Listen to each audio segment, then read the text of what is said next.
Hay marcas y hay coches que caen bien, que resultan simpáticas, y una de ellas es Suzuki. Seguramente en España tiene mucho que ver que fue la marca que, gracias a la saga SJ, convirtió el TT en un territorio de ocio, cuando antes lo era solo de trabajo. Seguramente también influye que son coches que nunca se rompen, de estética agradable, incluso de colores atrevidos y divertidos. En España todo comenzó con el SJ, pero el nuevo Swift que acabo de probar sigue esta filosofía.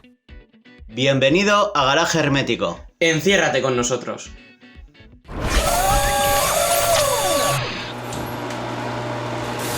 Suzuki me pidió hacer un vídeo del nuevo Swift, un coche que acabo de probar y que me ha gustado mucho. Y se me ocurrió la idea de abordar un poco la historia de Suzuki como una marca simpática. ¿Qué es simpática? Da igual para todos los usuarios, tengan o no tengan un Suzuki. Algunos podéis pensar que es un planteamiento banal, decir, bueno, Máximo, vas a hablar de una marca porque es simpática. Os voy a demostrar que el que una marca resulte simpática no es ninguna banalidad. Y además os lo demuestro de una forma muy fácil. Imaginaos, un coche, por ejemplo, que es malo por algún motivo, que es muy feo, o que da problemas, que es tosco, que es desagradable de conducir. Desde luego, no resulta un coche simpático. Con lo cual resulta que el hecho de que un coche sea simpático conlleva otros atributos que hacen que no sea tan banal. Pero hay más argumentos, porque en un momento en que todos los aficionados y muchos usuarios pues reprochan a los coches modernos que les falta una cierta capacidad de seducción, bueno, pues despertar simpatía es un rasgo de personalidad poco común que no todos tienen. Y además, para mí tiene más mérito, resulta más meritorio cuando son modelos relativamente asequibles, porque hacer un deportivo con un montón de caballos y carísimo, atractivo y seductor es mucho más fácil. De alguna manera hemos comenzado este vídeo por el final, porque el principio sería contar de dónde viene ese rasgo de simpatía que tiene esta marca, que cada marca debe ser simpática, y para ello vamos a hacer un repaso breve por la historia de Suzuki, primero en Japón y luego en España. De las telas al Suzuki Light. Para entender la marca tal y como es ahora, yo creo que vale la pena remontarse al principio del todo, que fue nada menos que en 1909, es decir, hace más de un siglo.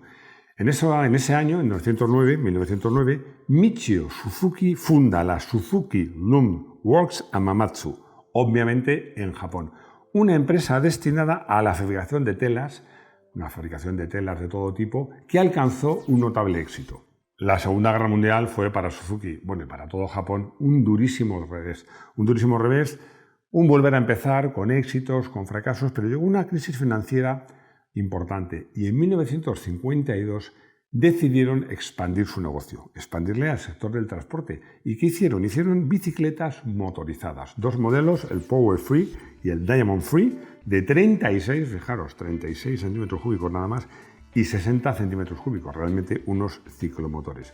Bueno, Suzuki empezó en el mundo del motor con las dos ruedas y hasta hoy día nunca ha abandonado las dos ruedas. El gran salto se produce poco después, en 1955, cuando Suzuki decide fabricar un coche mínimo, que se llama Suzuki Light, un coche muy pequeñito, con motor de 2 tiempos y 360 centímetros cúbicos, que fue todo un éxito en Japón. Pero todavía una revolución mayor fue cuando en 1961, y derivado de este Suzuki Light, lanzan una pequeña furgoneta, la Carry, una furgoneta pequeña, práctica y simpática. Estos modelos, que son los primeros modelos de 4 ruedas de Suzuki, para mí ya cuentan con la personalidad propia de la marca. Por ejemplo, ya os he dicho, esa simpatía que es fruto, entre otras cosas, de su practicidad, de su facilidad de conducción y de su fiabilidad, porque de Suzuki son coches realmente muy fiables y es clave en la evolución de la marca. Y es clave en el hecho de que a día de hoy, curiosamente, Suzuki sigue siendo, a día de hoy, una marca independiente. El Jimny, el mejor todoterreno. Seguimos en Japón, porque en 1968 empieza a rodar el prototipo de un coche que sería clave en la historia de Suzuki, el Jimny. En 1970 comienza su venta en Japón, con la denominación LJ10 y con un motor de 2 tiempos, os sonará la cilindrada, 360 centímetros cúbicos y solamente 25 caballos. En el 78 el Jimny llega a Europa. Ya llega con un motor más potente de 550 centímetros cúbicos, es el LJ50, Y este coche no deja de evolucionar en todos los sentidos. Crece en tamaño, pasa a equipar motores de 4 cilindros, de 4 tiempos, de refrigeración líquida, bueno, y hay que contar con motores turbodiesel. Esto no sé si calificarlo de anécdota o sucedido, pero cuando llegó a España, en el primer Suzuki SJ410, un buen amigo mío que sabía mucho de coches lo probó, era el probador de la revista, y dijo, voy a titular la prueba el mejor Jeep. Yo entonces era jefe de pruebas y le dije, hombre, vamos a ser prudentes, no cites a otra marca, vamos a titular, en vez del mejor Jeep, el mejor todoterreno del momento, y así lo titulamos.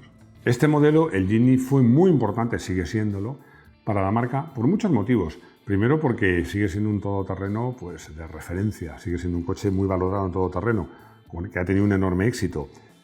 Pero también por la vocación que ha dado a la marca en el mundo del todoterreno en general y en el uso de la tracción total en todoterreno y en coches que no son todoterreno en particular. Tete, del negocio al ocio. Nos venimos a España. Nos venimos a España en los años 80. En los años 80, en España, pues la gran mayoría de los todoterrenos eran coches, bueno, la gran mayoría no, prácticamente todos, eran coches destinados al trabajo, eran coches para operaciones agrícolas, forestales, bueno, de policía, de bomberos, servicios públicos, y luego, por supuesto, no nos olvidemos de los todoterrenos destinados al empleo en el ejército español. Eran vehículos muy prácticos, nada baratos, por cierto, y muy austeros. Y en 1985 el panorama da un giro drástico. ¿Por qué? Porque Suzuki Japón, llega a un acuerdo para fabricar el SJ410 aquí, en España, en Santana, en Linares. Y bueno, pues nace ese coche, que era un coche muy eficiente como todoterreno, pequeño, económico, robusto y, como no, y estaréis conmigo, un coche que sigue siendo hoy día un coche muy simpático. El Suzuki, porque entonces no había modelos, era el Suzuki, es todo un éxito en España, como vehículo de ocio, como vehículo de todoterreno, pero su éxito es tal su éxito, el reducido tamaño, la facilidad de conducción, un consumo muy ajustado para ser un coche como era, que convierte este coche en un todoterreno en el sentido más amplio de la palabra, porque lo puedes ver en el campo, lo puedes ver en carretera y veías a muchos, y lo sigues viendo, en las ciudades. Otro mito, el Vitara. Vamos a hablar de otro coche que fue simpático desde el primer momento, y es que en el Salón de Tokio, no me quiero equivocar, del año 1988, Suzuki presenta el Vitara. A ver, los más simplistas dicen y dijeron que era un Jimny más bonito y adaptado al asfalto. Pues no, se equivocan, porque era un concepto completamente nuevo y que para mí prefiguraba o se acercaba a lo que ahora llamamos los famosos SUV. Ya sabéis que no soy muy fan de los SUV. Ya lo sabéis todos. Pero os digo una cosa, es que se nos olvida que en los comienzos los SUV no se le llamaba SUV, se le llamaba TT Light. ¿Por qué? Porque sí, eran coches más refinados que los todoterreno tradicionales, más adaptados al asfalto, pero que seguían conservando unas buenas cualidades como coches de todoterreno, cosa que ahora no sucede. Así era el primer Vitara. Pero es que así sigue siendo el último Vitara, por cierto, recién presentado, actualizado a la última en tecnología, por supuesto con versiones 4x4 que siguen ofreciendo unas prestaciones en todoterreno pues al nivel de todos los terrenos tradicionales y mucho menos refinados y mucho menos adaptados al asfalto. Siempre 4x4. La tracción total en Suzuki va a cumplir más de 50 años y se ha convertido uno de los sellos de identidad de la marca. Está más vigente que nunca. El actual sistema de tracción total de Suzuki, el All Grip, bueno, pues es que es mucho más refinado, mucho más sofisticado, y lo bueno es que se adapta a todas las tipologías del automóvil, a todos los tipos de vehículos que vende Suzuki, da igual que sean pues compactos, urbanos, todoterreno, sub o crossover. Todos los modelos comercializados por Suzuki en España tienen su correspondiente versión 4x4.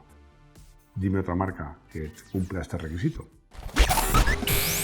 Más de 20 años en España.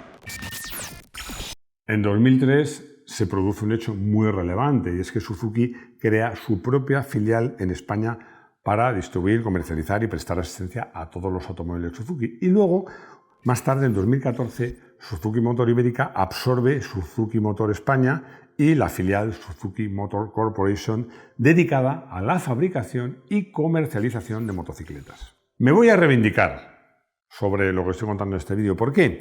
Porque cuando buscaba documentación para hacer este vídeo, me he encontrado con unas declaraciones de Juan López Frade, que es presidente de Suzuki de 2017, que quiero leer literalmente. Y dice: quiero agradecer al público español, andorrano y portugués, porque Suzuki, esos son los mercados que Suzuki Ibérica que controla, el cariño, la simpatía y la aceptación que siempre ha mostrado por Suzuki. Ya veis que eso de considerar a Suzuki una marca que despierta simpatía no solo es cosa mía. Y ahora el Swift. Antes de acabar el siglo XX, llega a España un Suzuki Swift que, bueno, pues creó escuela. Me estoy refiriendo al 1.3 GTI, que tenía un motor 1.3 litros, 16 válvulas y 101 caballos, para un peso que era de 785 kilos. No fue un bestseller, pero sí fue un coche muy apreciado porque contaba con una relación entre calidad, precio y prestaciones muy notable en su momento. El actual Suzuki, que es el de la cuarta generación respecto a los anteriores, ha madurado mucho, pero sigue teniendo una cosa que a mí me gusta, que es una personalidad propia, porque otras marcas han tenido que reinventarse y hacer modelos muy diferentes a los que hacían antes, pero el Swift sigue siendo, en mi opinión, fiel a sí mismo. Para mí, siendo un coche modesto, el diseño me parece muy atractivo, me parece un poco diferente, sobre todo ese capó, que es un poco, le da una personalidad un poco distinta.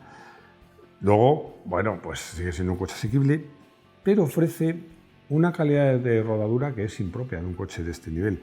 Además, se ha puesto al día en el aspecto técnico y electrónico, y hay una cosa que me gusta mucho, que tiene la vinculación inalámbrica, porque eso de tener cablecitos en el coche creo que ya es muy antiguo, tanto al protocolo Android Auto como al Apple CarPlay, que, como digo, es una cosa que yo personalmente agradezco mucho y que me he encontrado con coches más caros y con más pretensiones no tienen.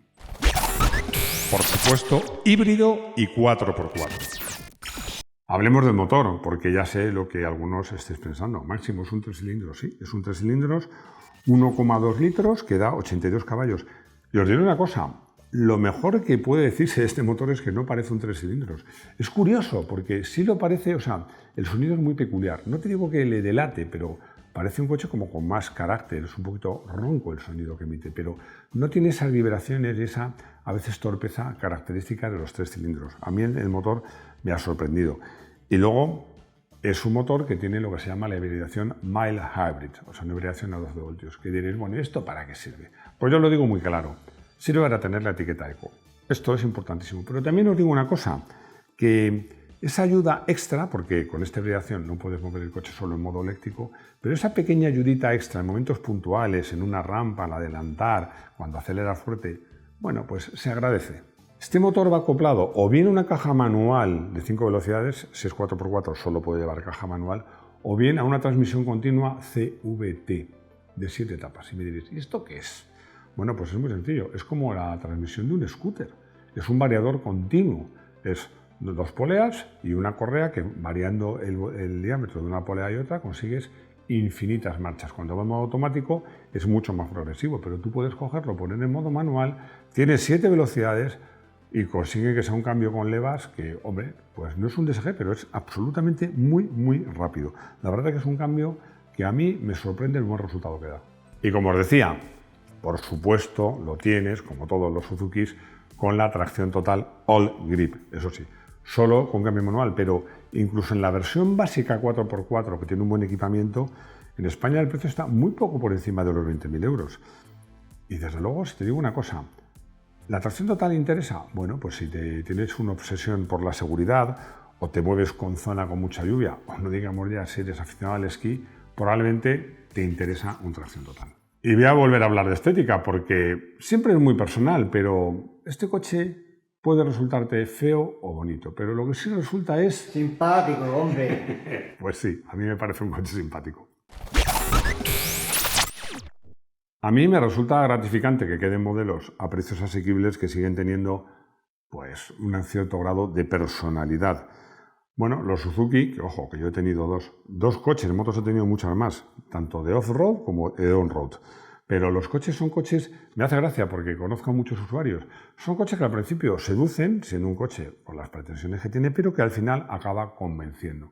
Yo creo que además de ser coches simpáticos, pues son fiables y son una buena compra. Como coche del día hemos elegido el coche que hemos probado, porque os aseguro que me subo en muchos coches modernos y antiguos que a veces me dejan frío, pero el Swift me hace gracia porque tiene unas sensaciones de conducción, además con este cambio CVT de 7 etapas, como si fueran 7 marchas, que resulta gratificante de conducir. Bueno, es un coche que para el día a día no me importaría tenerlo en mi garaje hermético. Pablo me pregunta que no entiende por qué las marcas te hacen más descuento. Pablo debe tener una cierta edad como yo. Te hacen más descuento si lo financias que si lo pagas al contado. Bueno, pues resulta muy fácil de entender. Y hay dos razones. Una de ellas es que, claro, si te financian el coche, también están haciendo negocio con la financiación. Y luego, con estas financiaciones que hay, que dejas un valor residual, es decir, das una pequeña entrada, pagas una cuota y luego tienes un valor residual, puedes comprar el coche, venderle, cambiar. ¿Qué es lo que consigue la marca? Mantenerte en su entorno. Tú has acabado de pagarlo, pero te queda el valor residual y acudes al concesionario. Acudes al concesionario, aunque tu idea inicial sea vender el coche, deshacerte de él, pero acudes al concesionario. Es una oportunidad para la marca, como digo, para mantenerte en la órbita de esa marca. Para mí, esta es la razón más importante. Ramiro me hace una pregunta muy directa. Dice, ¿tiene sentido un coche de tracción total de 82 caballos? Bueno, pues la respuesta también es muy directa, sin duda. Sin duda. A ver, si vives en una ciudad del sur, o que hace mucho calor, que no llueve nunca, hombre, honestamente, creo que... Y hay buenas carreteras y te mueves por autopista normalmente. Y ahora te puedes ahorrar el dinero de la tracción total. Pero claro, hay gente que vive en zonas o en pueblecitos donde llueve más a menudo, donde las carreteras son más viradas, tiene un asfalto dudoso, que realmente, pues, a veces hay nieve o que les gusta subir a esquiar. En esas circunstancias, incluso aunque no hablemos de nieve, solamente de asfalto mojado o deslizante, un coche de tracción total te da una seguridad extra. Y luego, aunque el Swift ni es ni pretende ser un todoterreno, hombre, un día tienes que ir por un camino embarrado con una ligera pendiente y con el 4x4 vas a subir sin ningún problema. Llegamos al final de este vídeo, espero que os haya gustado. La verdad es que es una marca que me cae simpática y me apetecía mucho hacer este vídeo. Bueno, si os ha gustado no lo decís, si no os ha gustado no lo decís. Espero vuestros comentarios, vuestros likes, que compartáis el vídeo y sobre todo espero veros de nuevo aquí, en nuestro garaje hermético. Hasta pronto.